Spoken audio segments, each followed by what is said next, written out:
Welcome back to The Winning Mindset. From switchgears to cables, lighting and fans, Havells has a sizable market share across its business segments and brands. It is the market leader in switches, cables and lighting. It is the significant player in fans, water heaters, air conditioners and solar products. The mantra for growth is finding synergies within the business lines. The vision of the company that any business line that we need to enter into, within first 5 to 6 years, we need to be amongst the top 3 players. Otherwise, it is not meaningful. And once you have that vision, you start investing in the same way any other incumbent player would, in terms of R&D, in terms of manufacturing, in terms of distribution structure, in terms of sales infrastructure. What you can find synergies on is something which is behind. You know, you can't say, okay, I'm manufacturing wires and cables, and tomorrow for synergies I'll start manufacturing appliances in that plant, or tomorrow, you know, the same R&D guy would start looking after. So you need to invest in every business if you want to have that vision of being amongst the top 3 or 4 players within a short period of time, and that keeps us driving. So that's where the investments go in. And you know, and as you rightly said, most of the people think that, you know, to drive synergies they combine things which they should not, and that's why they are never able to succeed in businesses which they have not been hitherto very successful in. I would say people talk about youth, young organization, the startups and all that.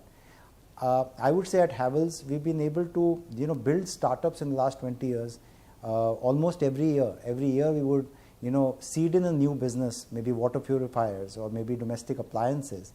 Treat this as a startup for the first 5 or 6 years, but having a clear vision that we would dominate this industry in the first 5 years of our entry.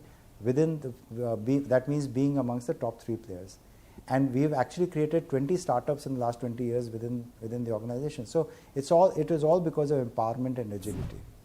Havells manages a large network of nearly 14,000 dealers across the world. The company has managed to leverage this strong strength to provide direct market feedback on its products. We have 14,000 dealers all across India. The more and more, not just me, but my team, but my people who are going out in the market, the more and more they're listening to those dealers, they're actually listening to the voices of the consumer.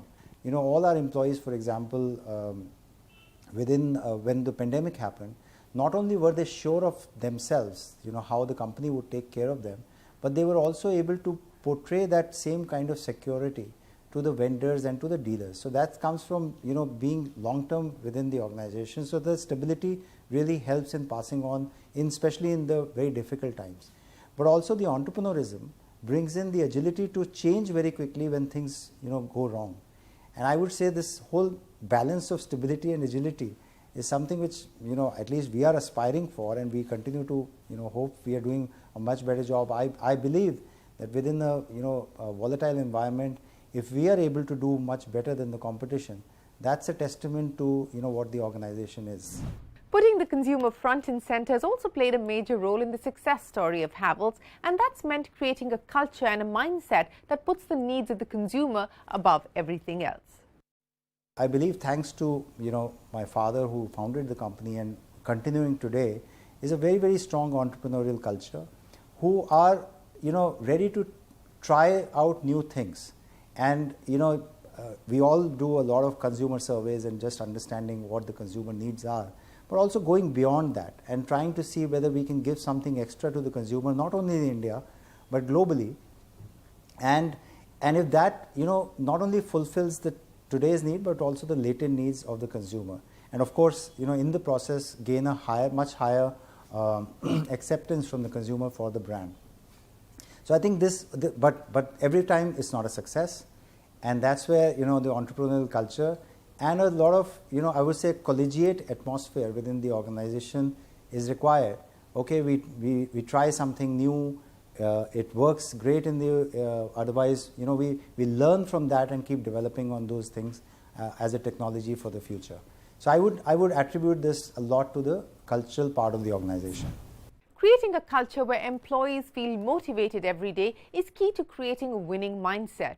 At Havells, Anil Rai Gupta says empowerment, empathy and ethics come first before market shares. I would say that people feel highly, you know, motivated within the organization. So high level of motivation, empowerment, empathy, ethics, honesty, transparency, egoless, boundaryless. These are few of the traits of our culture which every individual within the organization needs to exhibit. And I think there are many things about the culture, but I think this is what basically defines us as an organization. That let's say if we want to improve market shares, what comes first? Does ethics come first or market share comes first? So I would say that ethics come first. So these are the kind of behavioral things coming out of the culture which have been highly seeped into each and every individual in the organization. And I think that's what we feel very proud of. Another key facet of Havells' success story is humility. Keep the ear to the ground helps the company to adjust its growth plans and make sound financial decisions. Well, I think first of all, being humble, and that comes from being an apolitical organization, so egoless and boundaryless organization. That just creates so many open channels for communication for a junior person speaking to a senior person, speaking the truth, not speaking what someone is wanting to listen, but actually what needs to listen. So that whole thing about creating a boundaryless and egoless culture, that's something which brings in a lot of humility. So if those financial decisions are taken for, let's say, investing heavily in a manufacturing infrastructure for the existing product categories, for something which is related, or taking out 1,000 crores for setting up a steel plant, which may not be a related diversification for us. So taking 1,000 crores decision within the parameters of within the businesses of the organization, that I still would feel that's a bold decision, same amount of money, but I would still say that it is not reckless. But also every decision may or may not go in the same manner what you would expect in the beginning, and then have the ability and the humility to keep listening not only to the market but people around you, and changing at different points of time, or readjusting those decisions which one has made. So if keeping close to the ground and being humble to listen to people and correct those decisions, that's something which I believe that are bold, but I would say also not very reckless. As a fast-moving electrical goods maker, Havells is in an extremely competitive market. But Anil Gupta says competition should not set the agenda for growth. That should be defined by the vision of the company and ensuring growth while also being energy efficient. Well, first of all, sometimes, yes, competition is extremely important. There's no doubt about that, because without competition, one can become complacent. And so it doesn't drive the agenda. I think the agenda is driven by the vision. But obviously, you look at the environment around, which includes the competition, and then make your plans around that. But I think the whole agenda is definitely driven by the vision of the. I think the way we look at it now is not only the competition or the environment, but also the way technology is changing the consumer. I think we've now repurposed our focus towards the consumer far more than it was in the past. So we are now looking at an individual consumer, whether it's a homeowner or whether it's a commercial builder.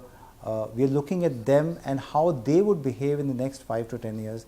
That's where the organization vision is, and that's how we would like to cater to.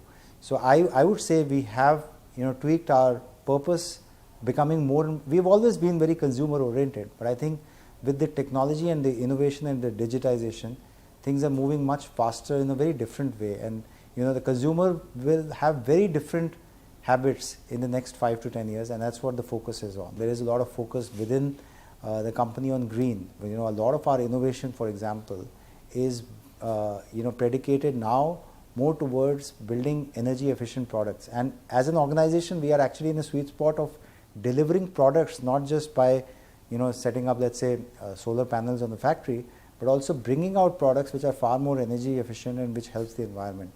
So today 60% of our products are now energy efficient. So there's a lot of focus on ensuring that we are contributing to the stakeholders of the organization, which is all these stakeholders which are closely associated, channel partners, vendors, shareholders, investors, but also community at large.